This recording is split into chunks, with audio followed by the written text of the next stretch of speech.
Aufa Syarif Razak datang dengan penuh semangat di gedung BPSDM Sulsel di Jalan Sultan Alauddin nomor 105B, Kecamatan Tamalate pada Minggu 9 Agustus 2026.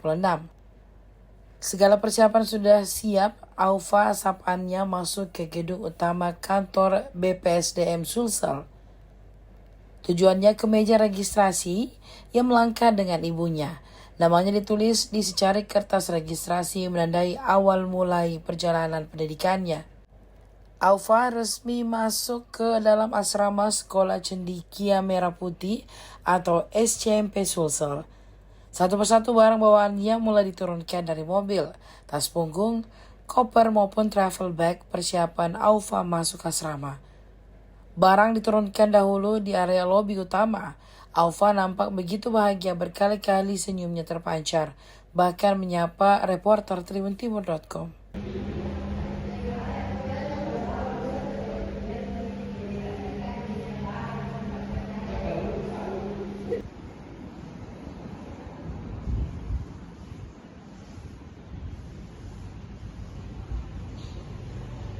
Menjadi siswa baru nih di sekolah. Senang Kak karena bisa bersekolah di sekolah yang persaingannya ketat, akademiknya baik, dan juga sekolah ini memiliki beberapa kurikulum termasuk kurikulum Cambridge yang internasional. Pelajarannya memiliki dua bahasa, antaranya yaitu bahasa Inggris dan bahasa Arab.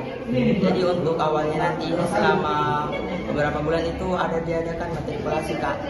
Jadi harus belajar bahasa Inggris sama bahasa Arab. Dari SMA mana? SMP mana? Dari SMP Tinggi Baru Kak. Oke.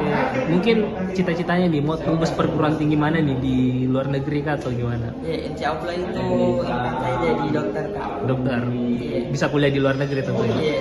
Siap. Apa yang sudah disiapkan nih sampai akhirnya sekolah di sini? Apa sudah disiapkan, sudah belajar kah selama sebulan belakangan atau gimana? Kalau sejak SMP itu Kak tentunya pasti aktif dan juga aktif berorganisasi dan mempersiapkan nilai rapor yang setinggi-tingginya.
Download Tribun X sekarang, menghadirkan lokal menjadi Indonesia.